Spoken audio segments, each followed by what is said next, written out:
What is going on, guys? It is Venom Surge here, and welcome back to another episode of Elder Scrolls Online. Today we are doing another unique build, and this is a similar build to what I did a couple of videos ago. However, this is more updated and even stronger than before.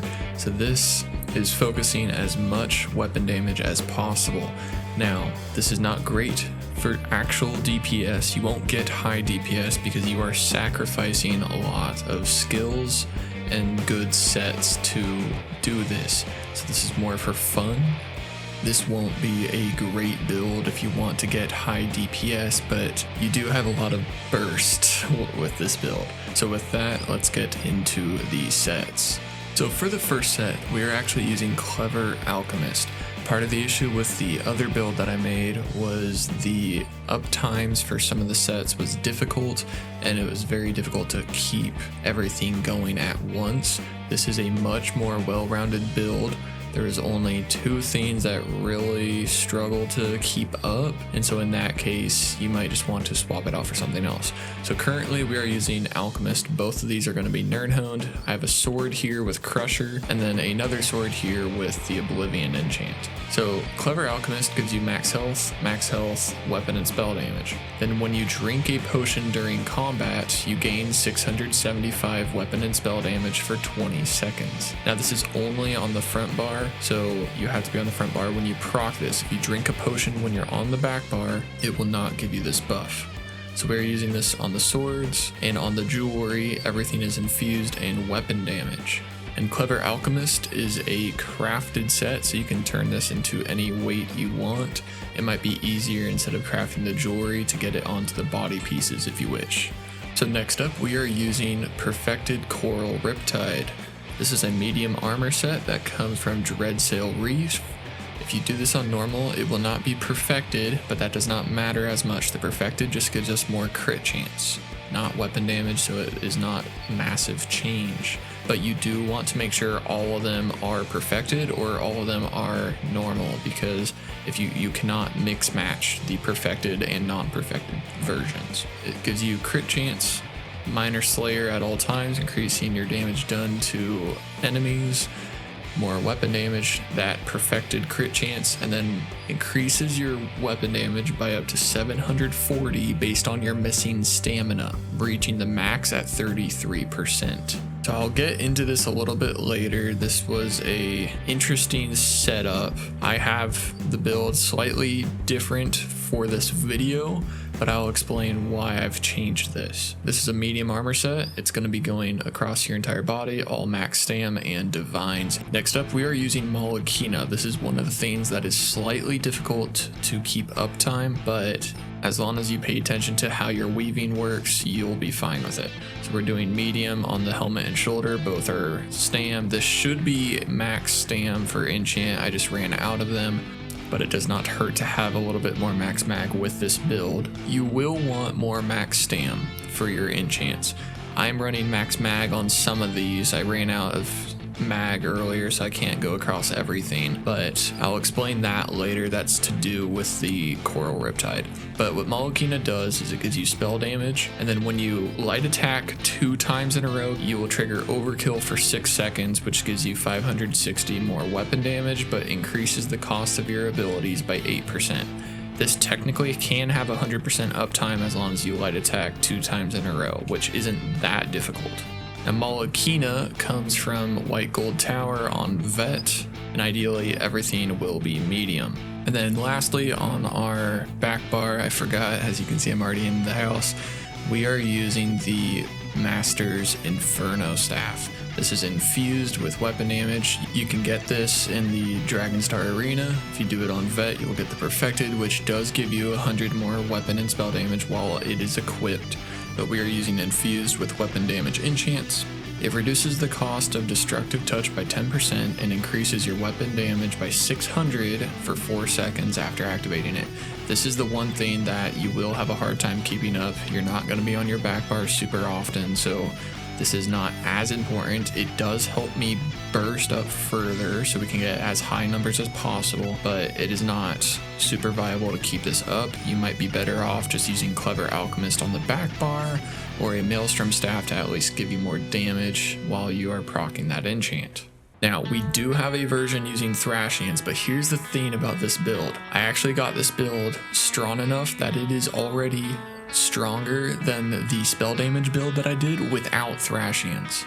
So we aren't sacrificing the health and we can get the same amount. If you do use Thrassians, you can get almost 16,000 weapon damage. Probably pushing into 17,000 if you're using the trial dummy. Now into the stats. Currently we got 30k max mag. Like I said, you will want to focus max stam. I just did max mag for this video to get that set proccing faster, but you'll see later. I got almost 21k max health, 15.5k max stam. The recoveries aren't too important. You actually want your stam recovery to be slightly low, so that way you can keep that stamina lower while you're fighting. We already have 6.7k weapon damage unbuffed. We're already powerful. We get 30% crit chance, which isn't important. We could use more penetration, but like I said, this is not a full real DPS. This is just for fun. Now my attributes are in Magicka right now. Like I said, you will want to do stam, and I'll show you that right after this.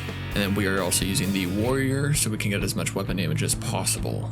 And we are a stage 1 vampire. On this 6 million dummy, we ended up hitting for 14.7k weapon damage, and that is with everything being procced up. It is very high. That's already how high we got with the Magicka build, and we don't even have Thrassians equipped right now. Okay, now for the consumables. So currently I am using Ghastly Eyeball to give me max mag and mag recovery, but like I said, you will want max stam. So I would recommend Candy Jesters. This will give you max stam but mag recovery because you want to push that stam as low as possible. And then for the potions, I am currently using the Spellcaster Elixir, not Warrior or Tristat. You can use these if you're needing to keep your stam up, but I don't want to keep my stam up because of the Coral Riptide set, so I only use this to make sure my mag stays up. Now, I'll get into now why you want more max stam and why I don't have it. We are a Dragonknight, and I'm going to skip ahead to a passive called Battle Roar. Every time you use an ultimate, you gain resources back. So every time I activate my ulti, I gain my stamina back. And so as far as video purposes, it is very difficult to keep my stamina low when I'm trying to show you in burst moments. When I was doing my testing, I initially did max stam, and that was a lot easier. I was able to keep it under 33% during the entire fight, but when I would ulti, it would pop back down. The thing why that's important is if you have 30k max stam, you have 10k max stam to move around. That you can regen 10k before you're past 33%, which means it takes longer to lose the benefit that Riptide gives you. Right now, I only have 15k max stam, so if I get it low here, it very quickly, in 2 procs of regen right there, I'm already lost that maximum benefit. Whereas if it was 10k that I have to recover, if I dropped it all the way down to 2k right here, 1, 2, it would take about 5 to 6 procs of regeneration instead of 2, and on the second already way over. So that's why having more max stam is actually easier to use Riptide, plus our spammable is a stam skill. I'm using max mag right now just for the video so I can get my stam down faster. So on to the skills. First up, we are using everything from the Fighter's Guild abilities. So first up, we are using Reins of Preservation. You don't actually want to proc this because this will give you more stam recovery and we want as low as possible, but it does heal you and give you minor protection. So if you are having trouble, you can proc this and it will help out a lot. Next up, we're using Camouflaged Hunter. While slotted, you gain crit chance, and then you can also get minor berserk if you flank someone when dealing critical damage. Then we're using Barbed Trap. You place this down and it does a 20k bleed over 20 seconds. It gives you minor force, increasing your crit damage by 10%. It has a high chance to apply the hemorrhaging status effect, and the enemies are immobilized for 2 seconds. These two aren't as useful because we are not crit focused, but they do at least help a little bit. Silver Shards is our main spammable. Right now unbuffed, it already does 11k physical damage. Nearby enemies take 78% of the overall damage. And we're going up into Earth and Heart, and we're using Molten Armaments. This gives us Brutality, increasing our weapon damage by 20% for 36 seconds, and we get Empower, increasing the damage of our heavy attacks by 80%. And they did change it, so Empower only affects monsters, not players. Back down into the Fighter's Guild ability, we are using Flawless Dawnbreaker as our ultimate, and this will be the main one you use if you want to get high weapon damage. You hit this, you deal 15.5k physical damage to everyone in a cone, and then they take 19k damage over 6 seconds. After you activate this, your weapon damage increases by 300 for 20 seconds. On the back bar, we are going into the Destruction Staff abilities, and we are using Destructive Reach. This is how we proc the Master's Destro. It's a little 5k hit and an extra 14.7k flame damage over 20 seconds, and everyone that is hit by this is afflicted with the burning status effect. Next up, we're using Elemental Blockade. Now you could use the Unstable Wall of Elements to get some explosions going as well. I use this right now just to make my enchant proc more, so that way it's a little bit easier for me. But this does 1100 flame damage every second, and burning enemies take 10% more damage from this ability. Next up, we are a vampire, so we are using Simmering Frenzy. They did change this morph quite a while ago, so now the health no longer infinitely ramps up, as well as the weapon damage. It stops after 5 stacks. So when you're using this, you will gain an extra 400 spell damage. While this is toggled though, you will be draining a lot of health, so you want to be careful on that. But that is very easily mitigated by using Cauterize in the Ardent Flame ability line. When you hit this, every 5 seconds you heal for 6.7k health. This amount that you heal for also goes up as we get more weapon and spell damage. So when we're on our front bar, this is doing 8k, and that's when we're unbuffed. So this will end up healing you for quite a bit and can completely mitigate the Simmering Frenzy. And while it's slotted, you also gain more weapon crit, but we already have that on the front bar. We mainly use this just for the heal and for the next thing, which is the Molten Whip. You cost mag and stam, and you deal 10k flame damage. We don't actually use this though. Every time you use an Ardent Flame ability, which we use Cauterize, you can gain a stack, and each stack increases the damage of your next Molten Whip by 20%, and it increases your weapon and spell damage by 100 for 15 seconds. So you can just hit this 3 times, and now I have 3 stacks going for 15 seconds, and it stays with us even when we swap bars. So you can just reproc that every now and then to keep it up, and that will stay with you at all times. And then on the back bar, we do have Standard Might, but we don't use this because Dawnbreaker gives us the extra weapon damage. If you do use this though, it is a amazing ultimate. You deal 5k damage every second for 20 seconds. Enemies get Major Defile. You increase your damage done and reduce damage taken by 15% if you're inside, and allies can use a synergy and deal 12k flame damage and immobilize the enemies for 5 seconds. Now, like I said, if you don't want to use the Master's Staff, since it is very difficult to keep uptime on it, you could slot something like Burning Embers just to get more DOTs and more healing out there, or Noxious Breath so people have Major Breach. There's a couple of options if you just want to get more DPS out there. And now for the champion points. The green CP doesn't really matter. Currently I'm using Steed's Blessing for more movement speed outside of combat, Treasure Hunter to get better items in chests, Gifted Rider for more mount speed, and War Mount to remove all stamina cost on your mounts. In the blue tree, we are using Wrathful Strikes. This increases your weapon damage by 200 to damaging abilities only. This doesn't actually show in our stat page, so technically we are more than what it says. This just applies directly to the skills. We are also using Untamed Aggression to get more weapon damage. This does show up in our stat page. We're coming up here to get Deadly Aim for single target attacks, which is going to be our main spammable. And then Master at Arms, which increases our direct damage done, which is going to be our main spammable. In the red tree, we're coming up here, we get Fortified for more armor, Boundless Vitality for more health. Rejuvenation's an option. I just did it because I needed more mag recovery. You could do something like I love Expert Evasion for a free roll dodge. You could also do something like Survival Instincts, but you definitely want to get siphoning spells. We do use a lot of magicka, so it is very helpful to get magicka up. That's why I use that mag potion instead of stam. You want to keep your stam as low as possible, but also keep enough of it so you can roll dodge. That's why I was recommending to focus max stam, so that way if you still need a roll dodge or block, you have enough stam to do it. Now into the passives. I'm only going to cover the passives that really affect this build. All passives do affect your build in some sort of way. It is good to eventually get them all. Combustion will help with our poison and burning status effects, and we also restore resources when we do apply them.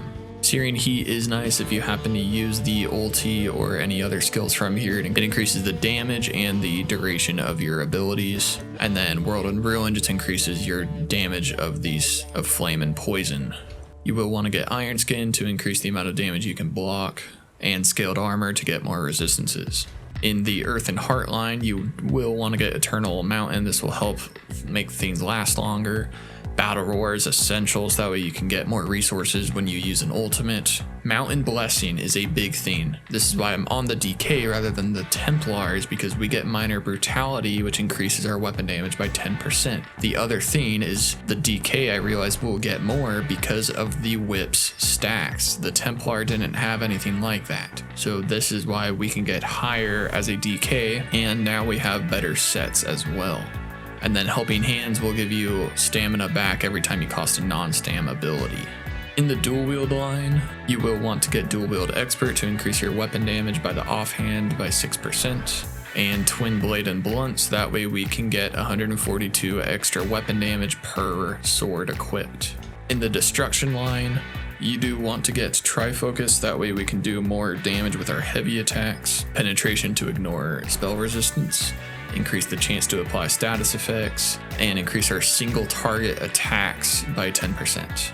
And because we are focused on all medium, it does help to get some crit damage even though we don't crit much. Stam recovery, this one is an option. Our main spammable is a stam skill. So if you are using your spammable like crazy, depending on how your balance is, you might not need this. I was having too much stam recoveries, that's why I swapped potions. If you took these out, that might help you balance out. So that is depending on how your build is currently set up. Improved Sneak will help if you are doing something sneaky. Agility is the must-have. You get more weapon damage just for having all the medium pieces equipped. And then Athletics will help us move with our movement speed and roll dodging. Now, when we do use Thrassians, you may want to throw on some light armor stuff so you can get more mag recovery and reduce cost of mag, more spell resist, more crit chance, and more penetration.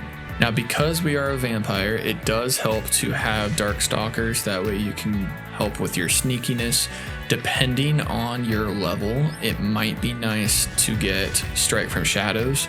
This is something that I could have applied to this build, but that's another thing that's a short duration and you cannot easily keep this up all the time. This will definitely get you over 17k weapon damage if you use this. I am not in this build, however. It is too difficult to keep up along with all the other short-term stuff. And then Undeath is also amazing if you are a high-level vampire. Now, the reason why we used every single Fighter's Guild ability is because of Slayer. We get 15% more weapon damage on our front bar for having them all slotted. And every time we kill an enemy while on this bar, we gain 3 ultimate. But you have to get the kill. If it's an assist, it will not count. In the Undaunted line, you will want to get these 2 passives. This helps with synergies and restoring your resources and increases your max pools.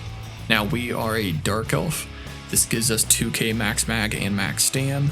we get 4.6k flame resist, and we get 258 more weapon damage. And in the alchemy line, you will want to get medicinal use. This makes your potions last 30% longer, which means they will have 110% uptime. So you will have a little bit of overlap, so that way you can keep your potion up at all times. Now, for your setup and rotation to get your high numbers, the first thing I do is get Simmering Frenzy on and use your Cauterize 3 times.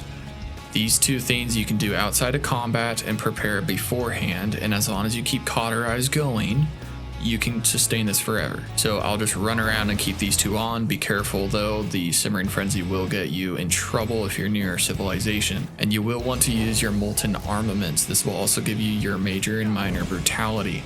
So now that we got those things going, we will want to have our ulti. This will help us as well. If you don't, then you'll just be missing out on 300 weapon damage. Make sure everything stays up. Now, your potion will last for 20 seconds. That is easy to start, but you have to be on your front bar. The big thing is the master skill. Your destructive touch needs to be the very last thing you proc because it has the shortest duration if you want to get the highest weapon damage possible. So while we keep everything up, use your potion, Wall of Elements, ulti, spam your invis skill. This is the most expensive stam skill. And then light attack twice. And there I had done the destructive reach when I wasn't talking. And there you would have the maximum amount of weapon damage and spell damage. Now, like I was saying there, Camouflage Hunter is the most expensive stam skill you have, so it is easiest to just spam this to get it low. And then sometimes I threw down the Arena Preservation because I still had 2k stam left over.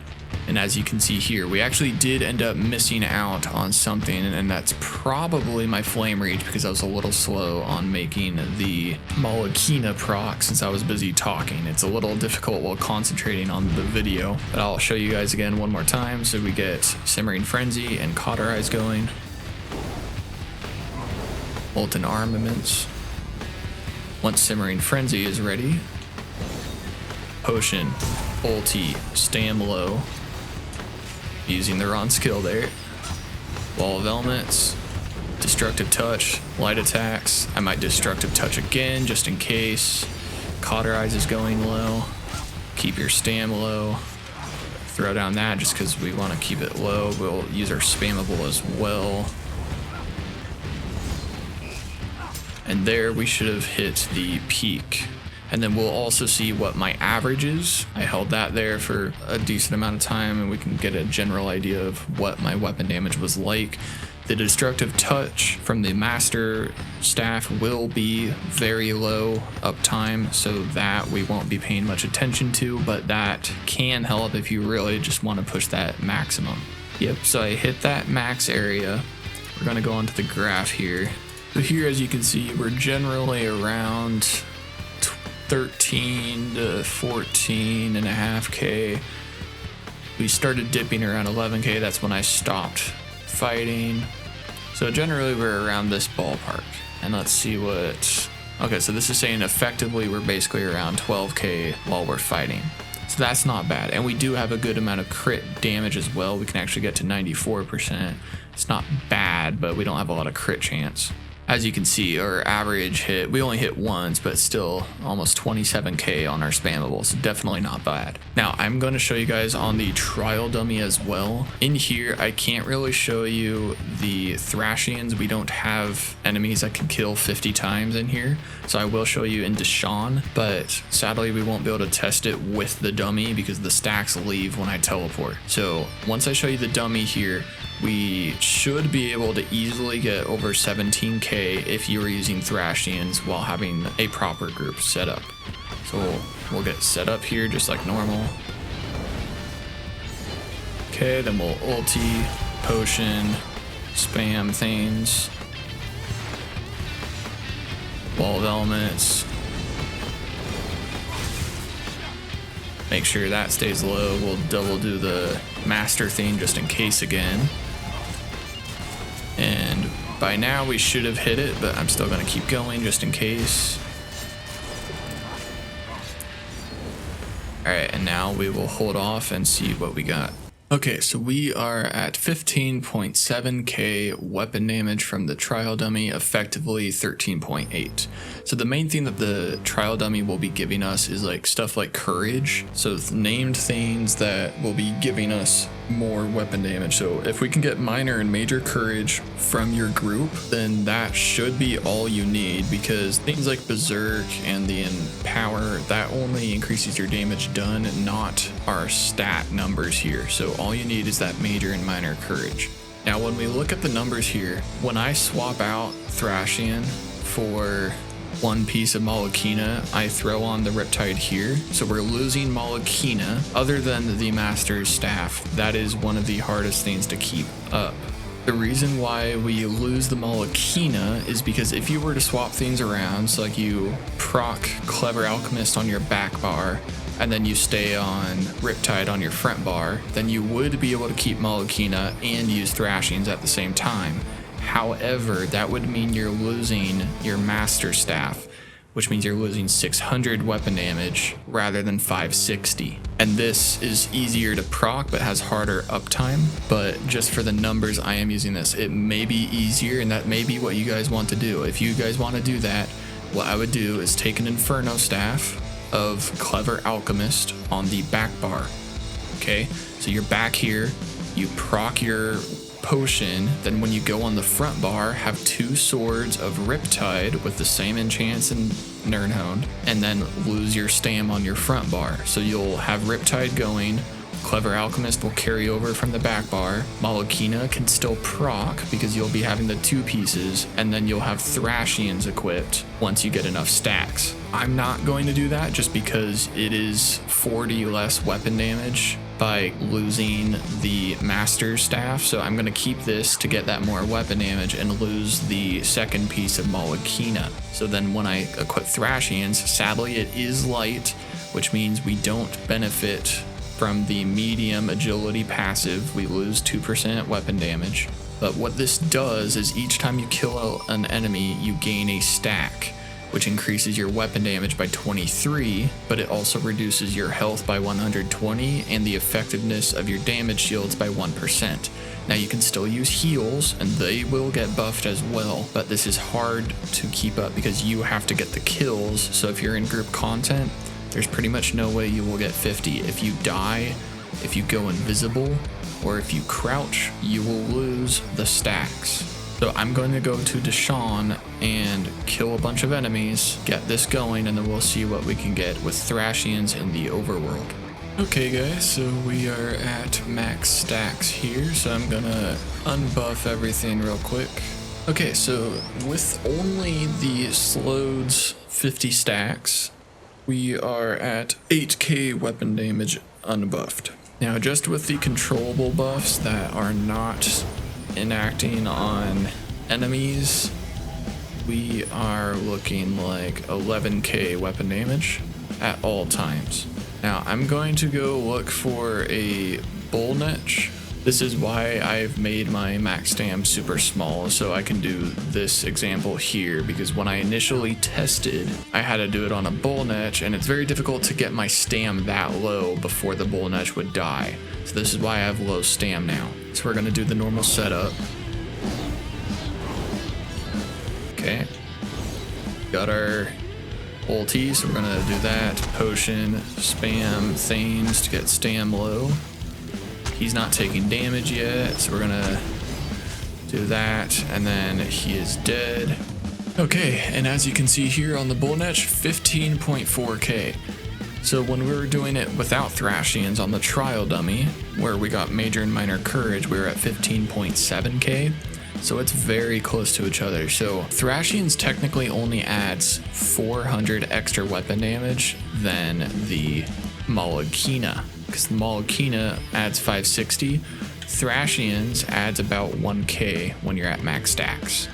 So it technically only adds about 400 to 500. However, we have so much percentages and so much weapon damage, we get more for our buck when we have higher numbers. So initially we were at 14.67 weapon damage when we were just using the normal setup without Thrassians on a normal dummy, not the trial dummy.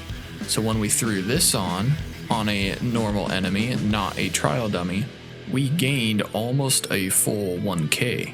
So if we were to do the trial again, if I somehow were able to carry this over, we had gotten 15.7k on the trial dummy with the normal setup.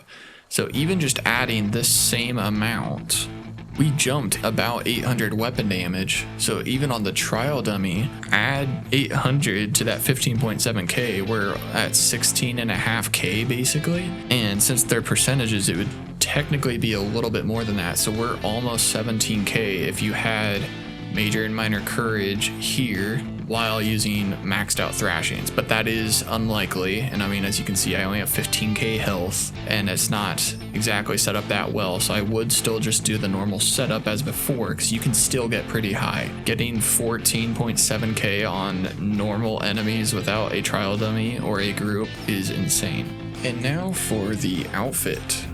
For the helmet, we are using medium Yokuden. For the breastplate, we're using light ancestral Breton. For the shoulders, we are using light house hexos. For the hands, we are using medium dwarven. For the waist, we are using light dread sails.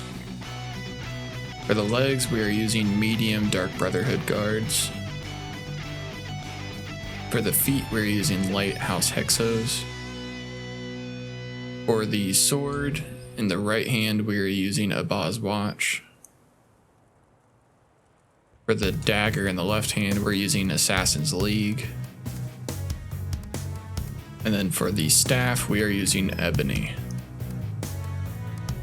For the dark green, we are using Viridian Venom. For the whites, we are using LeMay's White. And for the browns, I am using Colovian Deep Brown. And I will go over the color slots for you again.